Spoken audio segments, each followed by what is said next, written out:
Hello, everyone. My name is Mark Faust, and I'm the founder of the Barrax Company. Today, I'm pleased to present you with episode number 1 of the Barrax Podcast. Jaesun Lee, CEO and founder of Hanai Chips. Jaesun Lee, What's up, Mark? thank you very much for coming on. Thank you for having me. Guest number 1. Super excited to have you. It's an honor. So let's hop right into it. What are you up to these days Yeah, besides work? Just graduated, training jujitsu. Got this little project that I'm working on the side. The little project. Big projects usually come in such packaging. Look at that. Thank you. Jiu-jitsu. So you do that a lot in your free time? Yeah. I train over at Guardian. Guardian? Yeah, and that's a non-profit where all the kids get to train for free. Oh, So sick. it's a great program, yeah. How long have you been doing that for? I've been at Guardian for 4 years, 4 years, but I've been training for maybe 7 years, 8 years. Yeah. Yeah. And what got you into it initially? So I really got into like UFC when I was younger, and then I started with kickboxing. But that is not good for your like brain, like a young developing brain, like sparring. And then they had a jujitsu class, and I just hopped in. I loved it, so I just stuck with it since. Yeah. Okay. Yeah. And what makes it so appealing to you? Oh man, just like the application of knowledge. I just love it. Yeah. Really? The intensity, the drilling, the partners, the community. Yeah. So you see that as more of almost an intellectual battle? In a sense, I feel like it's more emotional in Okay. that like you can't, you have to stay detached from your emotions and stay very like rational and not let Interesting. those feelings like change how you act, Sure. Yeah. What does Mike Tyson say? He says, everyone's got a plan until you get punched in the face, right? Yeah, facts. Have you ever felt Oh that? yeah, I mean, yeah, like someone like does something make you mad, like in the Sure. training room, and like, you start going crazy, like you start like going really hard. Sure. Yeah, and that never works out well because, when you're angry, you're like not as strong as when you're calm. Sure. Yeah. Sure. Yeah. So, aside from jiu-jitsu, you said you were mentioning this little project of Yeah. yours. This little project that happens to have nutrition facts, and Oh, yes, sir. I'd imagine, is it FDA approved? No. But we'll get there. So tell us about this little project of yours. What is this? Hanai? Yeah, so Hanai Chips. And so basically I started a little food company where we cook chips in beef tallow, grass-fed and finished beef tallow, as opposed to like almost all snacks in the US, which are produced with canola oil or different seed oils because they're very cheap. And so we produce something made with beef tallow. Yeah. So the current standard for such a snack is Yeah. canola oils. Yeah. And those are just cheap, and so people will use that and just give it out to the public. Don't really concern too much about the health. And so did your choice for beef tallow, is that just simply a price type of thing? It's cheaper for you? Or what are the motivations for choosing beef tallow? Yeah, so really beef tallow is actually more expensive than canola oil. But it all started like when I delved into nutrition because of a little health illness that I encountered. Yeah, and you learn to see the value of like whole foods as opposed to unprocessed foods. And so we're just trying to produce a product that people can use to support their lives and be happy and be healthy and do the things they love and continue doing them and enjoy chips as well at the same Sure. time. Sure. And so beef tallow, it's a little bit more expensive, but it's definitely healthier for you, is what you're saying? Yeah, it's minimally processed. It's full of stable fats, and our beef tallow that we use is 100% grass fed. So essentially, the cows get to roam around in a pasture. They have a lot of land. They graze their natural diet of grass as opposed to being like fed like processed, corn or such that fatten them up. And they're, they have a nice, lovely life. They get to live a nice, lovely life out on the pasture. Sure. Yeah. And is that, so beef tallow is an oil? So it's essentially like a hard fat. Okay. And depending on, for example, when you get grass-fed beef tallow, it's quite like a hard, dense fat because it's full of saturated fats that are very stable. Whereas maybe you get like Wagyu beef tallow or something like that, it's going to be very soft because the cow's fed a diet of corn, which produces a less saturated fat. Okay. on the animal. Yeah. Interesting. And so, is that the only real? Is that the selling point of this product? Is the beef tallow, or are there any other unconventional aspects? I mean, at face value, it just looks like another chip. Yeah. No, the beef tallow is the major distinguisher. Okay. Yeah. If that's the case, is beef tallow used for any other type of consumable product out in the market right now? Not particularly. Not particularly. Most of the major brands have turned to like cheaper oils like canola oil just because, for profit, higher profit margins. And but I mean, back in the day in the 1950s, everything was cooked in beef tallow. Like McDonald's used to cook their fries in beef tallow. Back when people were a little healthier. And yeah. Interesting. And so you say that those big corporations made that jump because they were getting cheap on the people. Yeah. Makes sense. Why chips? Could you have used beef tallow in any other type of consumable? Sure. Really the reason I chose chips was it's actually like one of my most favorite foods that like I had when I was a kid. I would just munch on them like right before swimming practice. Yeah. Devoured a lot of Pringles, Maui onion chips, and just seemed like an obvious snack for me. Sure. Yeah. You said Maui what? Maui onion. Maui onion. Yeah, it was like this particular flavor that I really like. So Maui, that of course is an island of Hawaii, Mm-hmm. and Hanai, the word has Hawaiian origins. Is that correct? Yeah. So you're from Hawaii? Yeah. So. Yeah, I grew up in Hawaii. Was very grateful to be born and raised there. Me and my friends were always doing stuff active, like outdoors, hiking, going to the beach, surfing. And so that was a part of it as well, wanting to produce something that people could eat and feel clean and satiated and not feel like kind of icky or gross and bloated out with like highly processed oils and such. We wanted something very unprocessed, something that would make you feel full and like energize you for the day ahead. Mm-hmm. Yeah. What do you think is really unique about growing up in Hawaii? Growing up in Something Hawaii, that a native New Yorker wouldn't know. I think just your proximity to nature. You can just go to the beach whenever you want. It's close by. If you want to go on a hike, you just go on a hike like 10 minutes away. You're just so close to nature. And you also still have like a city life as well. Because I grew up on Oahu, which is like... Is that the biggest island? That's where the capital is, Honolulu. Okay. It's not the biggest island, but it's definitely the most like... most industrialized, like the most shopping malls, like a lot of tourists visit.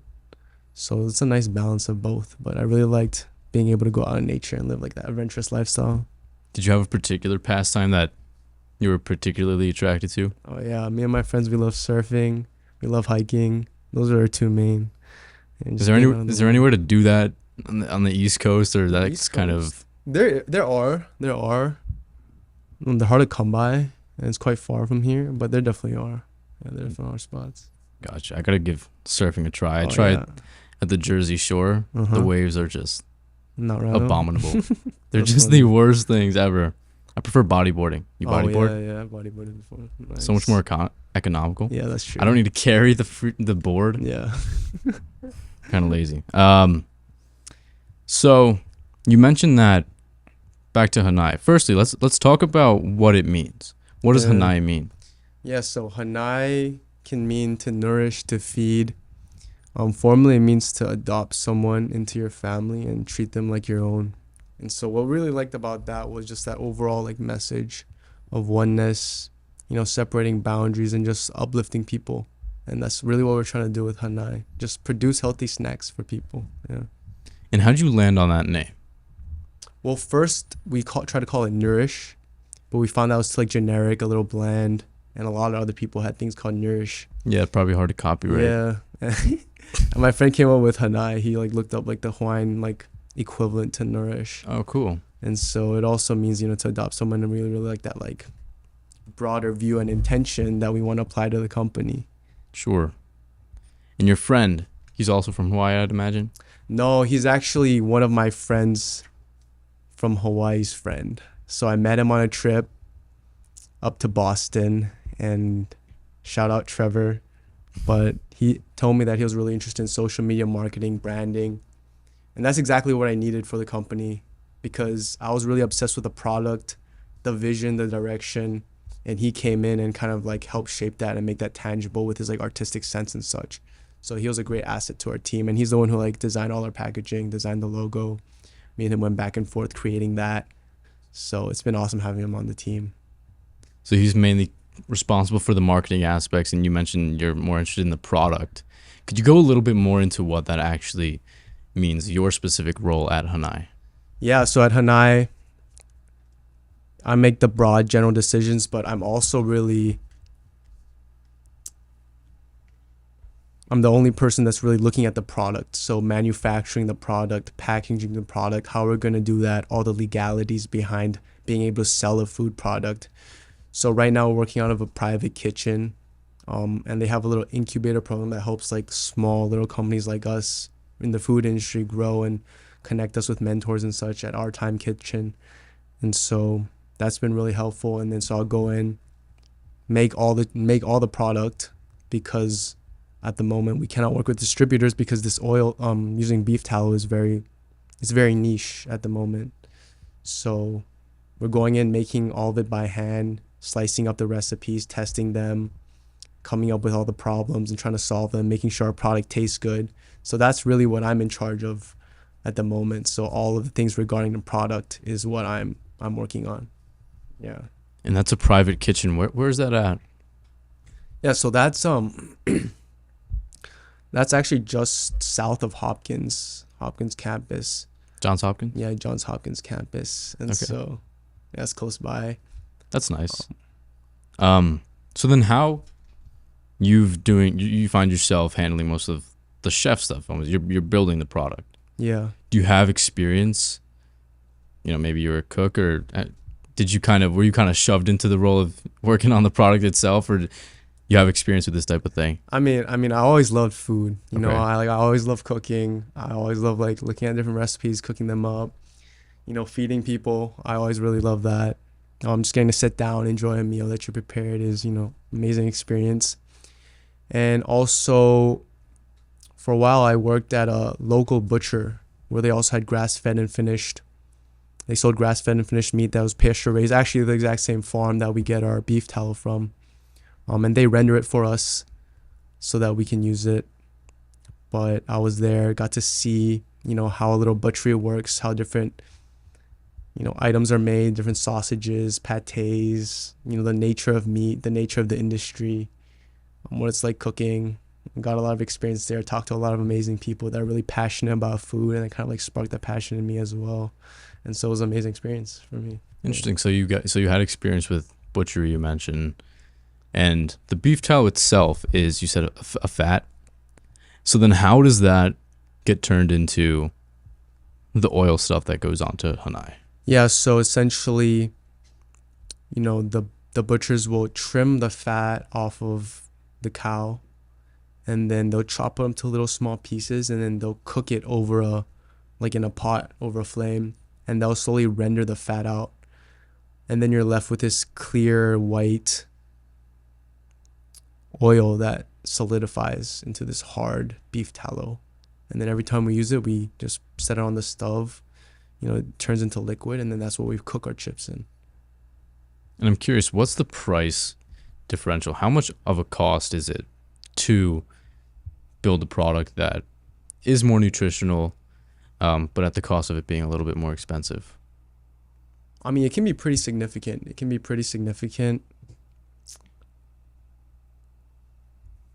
I mean, I can't tell you the exact numbers, but depending on where you source your tallow from, who's rendering it for you, if you're rendering it on your own, who your butcher is, it can be a pretty significant increase in price, which is why, if you look at different tallow products on the market, they're going to be much more expensive than conventional chips. And where are these farms? Where are you sourcing the beef tallow? Yeah, so the farm that we're sourcing our beef tallow at is Locust Point Farms up in Pennsylvania. And so, they have a nice operation there. Their cows are very happy eating whatever grass and weeds they want, and getting to roam around, as opposed to like conventional factory farms, where if you've ever seen footage of them, it's quite bad. They're just, stagnant, never getting to move around, locked up in these cages, getting fed very processed foods, under a lot of stress, and that contributes to the quality of meat, the quality of fat, the nutritional profile, and just like ethically and spiritually, it just doesn't resonate with what we're trying to do. And so, we really like supporting local farms and making sure that our animals that, if we are choosing to consume from this animal, that it's raised properly and it's been living a good life. Interesting. So the proper development and raising of the meat actually makes it taste better, is what you're saying, because stress levels affect the quality of the meat. Yeah, and the most important factor would be what the cow is eating. So the cow's fed grass on pasture, they're grazing, whereas typically in conventional farms they're fed grain, corn, just typically GMO, because it's very fattening for the cow, so the cow will fatten up really quickly. And so most farms will actually start the cows on grass, and then towards the end of the life cycle, they will just feed the cow grain to fatten it up. And that's why we say grass-fed and finished. So it's finished on grass as well, on pasture. Grass-fed and finished. Yeah. And how do you transport all of the tallow from Pennsylvania to the Baltimore area to your kitchen? Yeah, so it gets transferred to the butchers over at John Brown General Butchery in Towson. And then they're the ones who take the fat and cook it over a stove, like I mentioned, and render it for us. And then we take all that from them, and then we take it to a private kitchen, store it there, and whenever we need it, we know we're going to bust it out and fry some chips up in it. What does overhead look like for that business in terms of you have to pay for the kitchen, or you mentioned that's part of some kind of accelerator or startup? Is that right? That's the intentionality. They really want to they want to be a kitchen that supports small businesses and help like mentor them almost. But, we're still paying costs for the kitchen, being able to use it on an hourly basis. We're paying for all the ingredients, of course, packaging, manufacturing, and of course labor hours that we both put into it. So that's the main overhead that we are. Yeah. So labor hours, you and Trevor are getting paid to do this work? No. So do you have employees for you, or exactly flesh out labor hours? I'm just curious. It's just us. Or you're just saying like not a monetary value, just like actually just like put in the time. in. Yeah, that makes sense. Yeah. Got it. So I'd like to go back. Yeah. You mentioned a big motivation of you wanting to start this, get better nutritional value out of chips, your lifelong favorite snack, was that you had come down with an illness. Yeah. If you're comfortable, could we go a little bit more into that? Yeah. How that arose and how that made you want to start up a whole company? Yeah, so I actually became like extremely obsessed with nutrition for 1 to 2 years, 2 to 3 years. I came down with a viral illness. I was just so chronically fatigued all the time. And I had certain like different random symptoms, like I would have heart palpitations, I would have night sweats, constantly tired. And the thing with chronic illness was that conventional medicine really didn't have an answer. They're just like, are you depressed? Like, we can't really figure out what's going on. All your lab work's coming back perfect. We're doing all these x-rays, your heart's perfectly fine. You should be feeling perfectly normal. You look healthy. And based on those metrics, if you're healthy, there's no like problem for them to fix. And so I would just, do so much research on my own, reading different books, exploring these different niches that are out there, trying to make myself better. And one of the major ways was food. Food is essentially what we're made out of, the food that we eat on a cellular level. And so I became very obsessed with nutrition, studying it, understanding it. And it's an interesting field because, you have carnivores, you have like vegans, you have people that say you should not eat any carbohydrates. You say people that you should eat a lot of carbohydrates. And so it's a very contradictory landscape, and it becomes very like difficult to navigate because these people start to identify. They correlate their identity with these labels. And so, people are very adamant on what they believe until their body tells them otherwise. Interesting. Yeah. So let me ask, what's your take? I mean, there's so many different types of diets. There's the carnivore, there's the vegetarian, vegan, the pescatarian, the normal guy, which I would consider myself. And I've heard quite a deal about the carnivore diet, how beneficial it is to some people, curing diseases that previously didn't have cures, and but on the other hand, I've heard that there were, I don't know, medieval tribes or Viking tribes that would only have veggie diets. But they're these huge, massive guys and gals, and so it's like, is the traditional type of protein in meat necessary?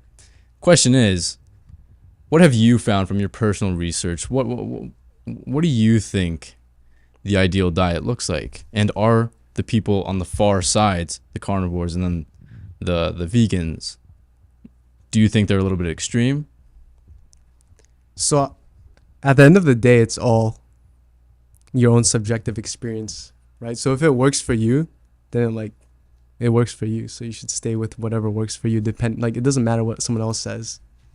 But what I will say, based on my experience, and that's the only experience that I can speak on, it even gets hard to quote scientific evidence because both sides are using scientific evidence to promote their own sides. So Sure. It becomes, what can you really trust? And at the end of the day, it's just yourself. You can only trust yourself. And so I actually experimented with carnivore for a little bit. Really? I don't know if it's my genes, but it is not the best diet for me, at least. I think I do better on a higher carbohydrate diet.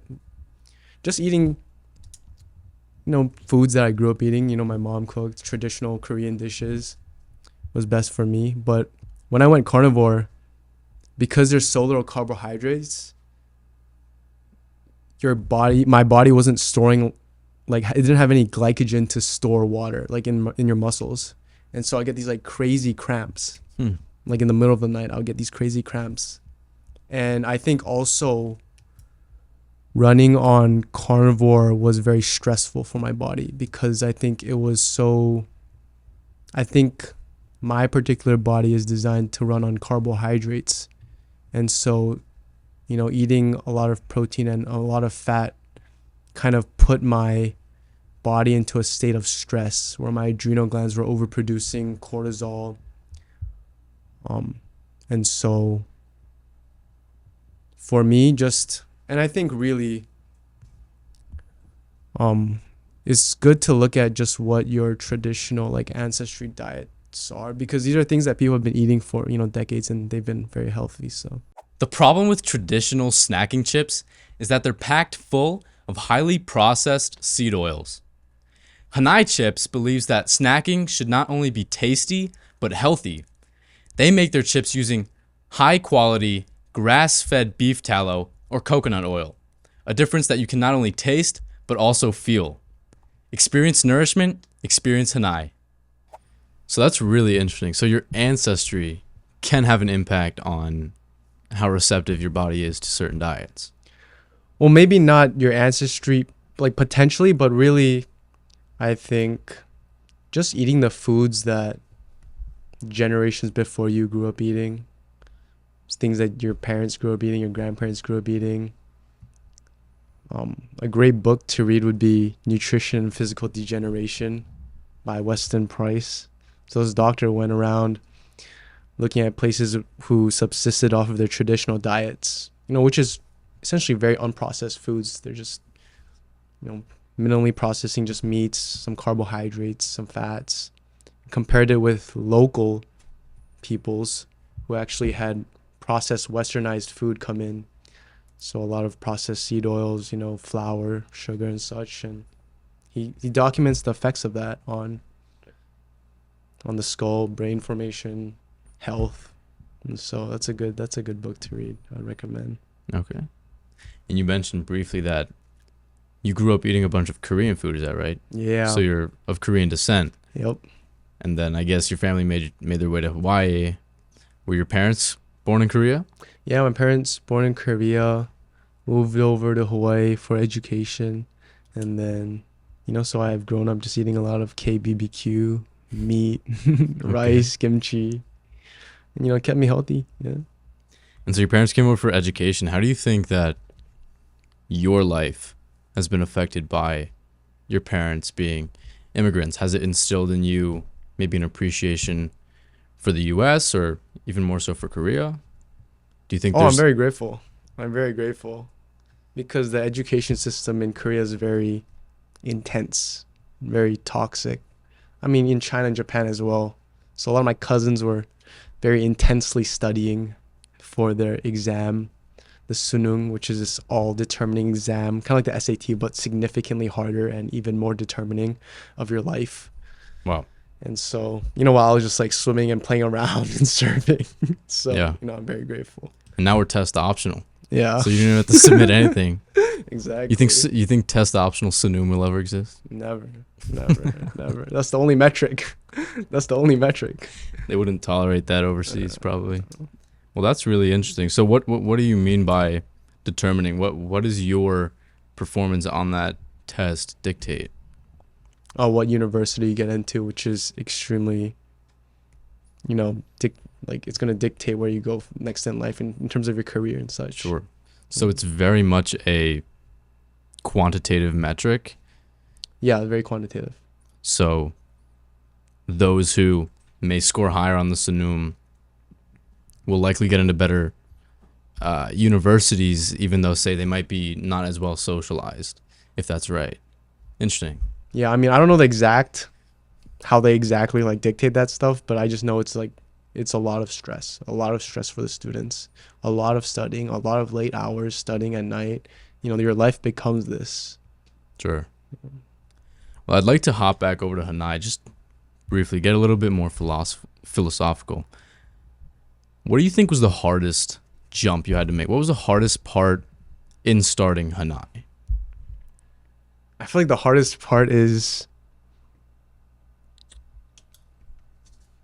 just going about and the initial steps it takes to take this idea you have and put it out in the world and produce it, because there's so much doubt and fear and such that come in the way of these things. But you have to understand that these things are an illusion. These things like fear and doubt are an illusion, and you got to just go ahead and do it if that's something you want. You see other competitors, you're like, oh, this wouldn't succeed, or it's just like, it's not worth it to do this, but you got to just go ahead and make it happen. It's just, yeah. So you say that fear and doubt are, quote, an illusion. I'm curious, is that just a synonym for surmountable, overcomeable? Because I know for sure as a startup founder myself that fear and doubt are definitely real, tangible feelings. So what exactly do you mean by illusion? What I mean is that those feelings are not based in reality. So what is reality then? It's just those feelings are based in your current perception of the situation at hand.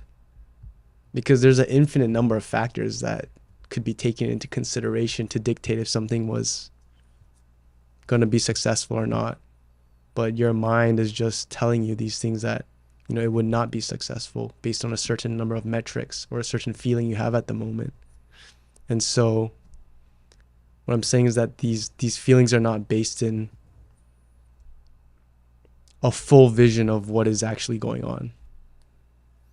And so is that how you manage the fear and doubt? You just remind yourself, these are curtains that are trying to blind my sight, and they're just fleeting feelings. I need to get down to work. How do you manage the fear and doubt? Put them aside? Really feel them before you move on? Oh, it's definitely important to feel them, because if you repress them, they'll come back up later. So it's very important to feel it in its totality. But just living life and seeing the patterns of your mind. You know, one day you wake up and you're like, this is going to be a success. Like, it's going to be awesome. Another day, you're like, this is not going to work. And so you have to understand these things are like transitory based on like a certain feeling you might have, you know? Mm-hmm. And yeah, go ahead. When you mentioned some days you wake up, you know, seize the day, this is going to be the next Facebook or what have you. And then the next day you wake up and you're just like, why am I doing this? Yeah.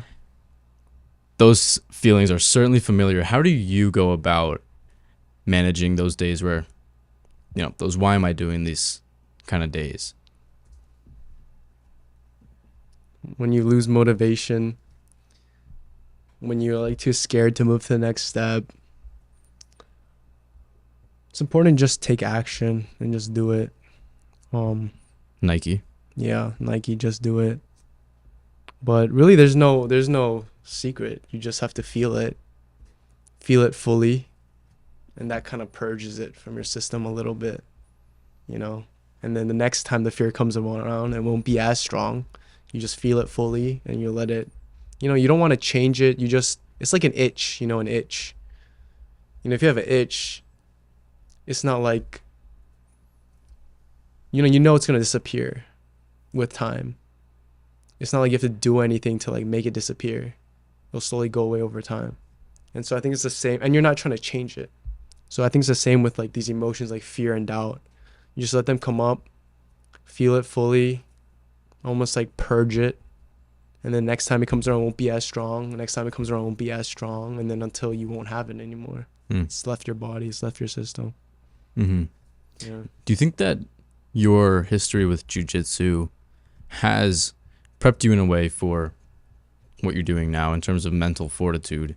Because it takes a very disciplined man to become good at jiu-jitsu. It takes physical discipline, mental discipline, as you're talking about.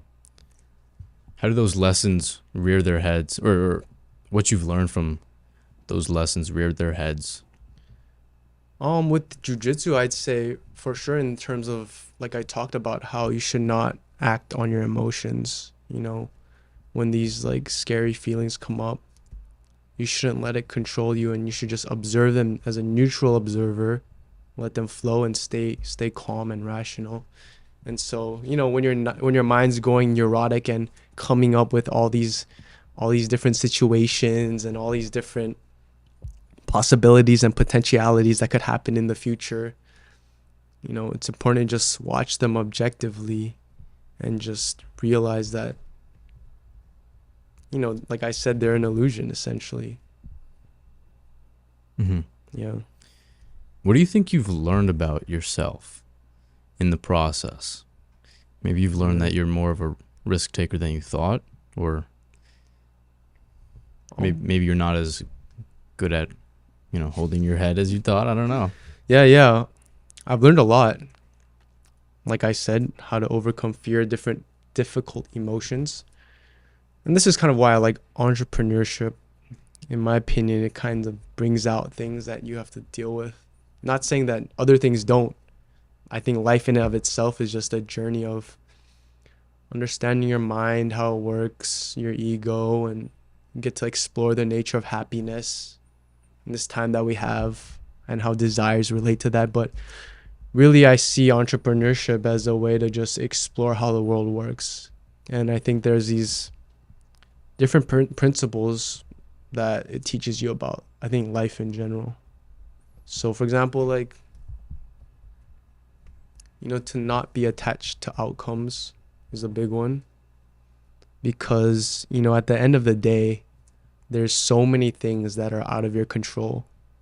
And so even if you do everything right, you know, there's a chance it could still go wrong. Or maybe you do everything wrong. Someone somehow just randomly comes into your life and makes everything a success, you know?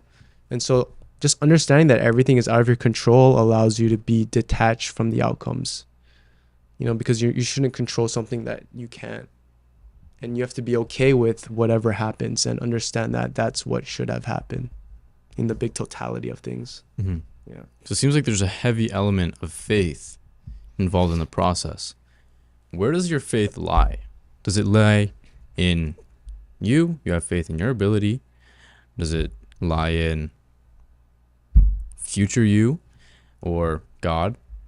Where would you say that faith comes from? So I studied anthropology in university, and I was very interested in Eastern philosophy, Eastern meditative practices. And so I began with Buddhism. And in particular, I wasn't really interested in the religion itself, studying what these gods and such and these like things that I saw as irrelevant. But I was very interested in the meditative practices that, these monks would engage in. And so I started my journey with Zazen. And this was at probably one of the lowest points in my life. I was very sick. I was an athlete before, and now I was like very weak and feeble and tired. And so my identity that I had for myself had been totally deconstructed in front of me. And so then, I started asking myself, what am I? Who am I? Because if I identify as this person who can do all these things and is athletic, and something out of my control happens, like I get in a car accident, that will bring me suffering because of my attachment to that previous identity. So what should I identify with? So I was asking myself all these different questions, questioning the nature of happiness. And that's when I, stumbled upon these things. And, I was really drawn to things like meditation and yoga, because there were these practices where you would have your own experience of what was going on. And I could not just read what someone says, but I could experience it for myself. So I began with Zazen meditation, which is a type of breathing meditation where you focus on your breath, and, you learn a lot of different things about how the mind works through that. And then I slowly ventured into a different branch of yoga called Advaita, or non-duality, where you start to inquire on, who you really are. And so you're just constantly asking this question to yourself through meditation. And so through these things, you become less attached to things in the material world, and you can kind of see things more objectively. It just helps out with that. What do you think you've started to identify yourself with? What is that eternal aspect of you that would supersede a car crash? Yeah, great question. So from my experience, because I can only speak on my experience, first you say you shouldn't identify with your body, right? Because if I get in a car crash and I become a quadriplegic, my previous attachment as someone with 4 arms has brought me suffering. And then you say, am I my mind? Am I my thoughts or emotions? But then you start to realize when you doing Zazen perhaps, that these thoughts and emotions come out of this bubble from nowhere, and you have really no control of your thoughts.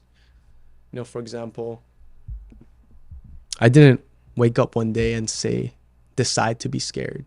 Fear just came into my brain and said, like, this won't work. Or let's say someone cut me off on the freeway. I don't like this guy. This thought just comes into my head, right? I had no control over producing this thought. Sure. So, I'm not my thoughts. Same things with emotions. If I punch you in the face and you get angry, did you control the anger which was brought up from within you? No, it was a byproduct that just automatically came up. So I'm not my thoughts and emotions. And so you begin to identify as that which sees your thoughts and emotions and all other perceptions. So you're just this kind of neutral observer that if anger comes up, it sees the anger. If this thought comes by, I'm not my thought. I'm just a thing that sees a thought. If I see something, I'm not like the eye. I'm the thing that is perceiving what is being seen. And so that's what Zazen helps with in separating yourself from the different layers of identity, I would say. And of course, I'm no expert, but this is just based on my experience. And there's many other teachers who are much more advanced than me. But, so, you identify as this neutral witness, right? Through Zazen, as I've described. Are you able to see that? Am I making sense? I do. It makes sense. Okay. It makes sense. It's not something I can visualize. Yeah. Oh, yeah, definitely not. I'm trying to think, what is that? what does that translate to? Maybe in a more Western ideology, if that makes sense. What is that concept from a Western perspective? Is that just the conscience? Because to me, it sounds almost like the conscience. Like Consciousness. you can get mad at the guy who cut you off. That thought just popped into your mind. But then after the fact, you can reflect. You're human. You have that rationality, and that we refer to as the conscious. Exactly, consciousness. So you identify, or the Zazen breathing helps you separate those layers of identity and helps you to focus on consciousness itself. Is that fair? Yeah, I would say that it helps you separate yourself, and then with the practice of asking who am I, you're kind of, with Zazen, you're focused on this object, right? And so this object works as an anchor so that when your mind deviates from this object, you can see the deviation, which highlights to you its transitory nature. And so that's what helps create the separation of yourself from these different objects in your mind. So the objects are, what's an example of an object? A thought, an emotion, a feeling, the breath that you're focusing on. Okay. And then with Advaita, you're kind of asking yourself, what is the nature of this consciousness that I am? So with Zazen, you create this separation between consciousness and all these things. With Advaita, you're kind of meditating on what is this consciousness. What's the nature of this consciousness? Interesting. Yeah. So the Zazen, you are developing the conscience in a sense where you're getting better at recognizing, that discerning, that awareness, the awareness. And then the Advaita yeah, is recognizing the thing that does the recognizing. Is that right? Because you're recognizing your conscience. Exactly. At that rate. Interesting. Exactly. And I know you studied physics, and this is when people have, once you really examine the nature of consciousness, and these people talk about their experience once they've kind of essentially fully identified with consciousness, because previously you have this separation, but you're identifying with these different things, right? These thoughts, this body is mine. And so essentially what these people are trying to do is identify fully with consciousness only. And they kind of discuss a correlation to quantum physics, which I find very interesting, in that they have an experience that is void of time and space. Interesting. So, it's quite interesting. I got to talk to an expert on that. Yeah. I'm no quantum physics expert, but that sounds like a whole nother level of elevation of the mind. Yeah. If you're enjoying the content so far, be sure to hit the like and subscribe button to stay up to date with any of our future notifications. So I'd like to start wrapping up, talking a little bit about where you see Hanai headed. Where does it practically look a year out from now? And in a perfect world, where is it 10 years from now? Yeah, so of course, I'm not attached to any particular outcomes. Whatever happens will happen. But really just in terms of logistics and planning, getting the direct-to-consumer channel built up and flowing well and nice. And once we get some trajectory on that, hopefully working with different retailers and grocery stores, distributing more to them, getting a bigger market, getting our name out there. And then, we'll see what happens from there. Maybe get acquired, maybe keep growing. We'll see. So, and, perhaps it doesn't succeed. That's as it should be. So, I'm really just enjoying the journey, and, whatever happens, I'll be happy with whatever happens. I'm content. Yeah. And then what would you say is the biggest challenge as of right now? It could be logistically, maybe people don't want to put your product in their stores, or is it a mental block you might be facing? I think really the mental block in regards to fear was probably the biggest thing, and like self-doubt, and there's all these feelings you run into, especially at the start. But once you slowly start to see some momentum, they kind of fade a little bit, and you've dealt with it, you've taken action. And so really the biggest challenge now is getting into the hands of as many people as we can, building up that social media following, working on that, marketing, creating good content, coming out, promoting it. Just getting our name out there is going to be the biggest thing for us right now. And so that's what we're working hard on. Yep. And how would you say that Hanai presently aligns with your morals, and how do you plan to take that well into the future? Yeah, no, that's a great question. So with entrepreneurship, I don't really see it as just business, like a business, and then you have your life, and then you have these other things you do. I kind of see it as a cumulative result of who you've become as a person, and what you do and what you have is kind of just a result of who you've become, and what kind of person you are. And so really at the end of the day, I just want to be a good person and help uplift people around me and make the world a better place in a way that I can. And so in all aspects of my life. So hopefully, Hanai can do that as a product, as a company for its employees if we get to that size. And just everyone that interacts with our product and company, we want to help like uplift them in any way we can. So that's I think what life's about. Life's about giving. Life is about, it's not about you. It's the same with like product market fit. I feel like, it's not about what you think is the right solution. It's about figuring out what you can give to the user. And so I think that's what life's about. And I think Hanai is just a vessel for me to kind of express that out into the world. I don't really see it as like a business thing. For me, Hanai is more of a journey about learning about myself and, kind of seeing how the world works and just bettering everything around me as best as I can. So that's what Hanai is for me. All right. Well, I think that's a great place to cap off. Jaesun, we thank you very much for coming on to the show. Yes. Myself and the Barrax wish you the best of luck in the future. Thank you. I think we should give this Hanai Chips a try. Let's do it. Let's do it. All right, let me rip this thing open. Premium ripping experience. Oh, yeah. Oh, yeah. Smell that. Ooh. Oh, yeah. Oh, it smells like real food. It smells like real food. It smells like it was made with... I smell a little bit of beef tallow in there. Just a little bit. Let's give this a go. Yeah. Oh, let me get a bite. Guys, you got to hear this crunch. Let me get that one more crunch. Let's go. Let's go.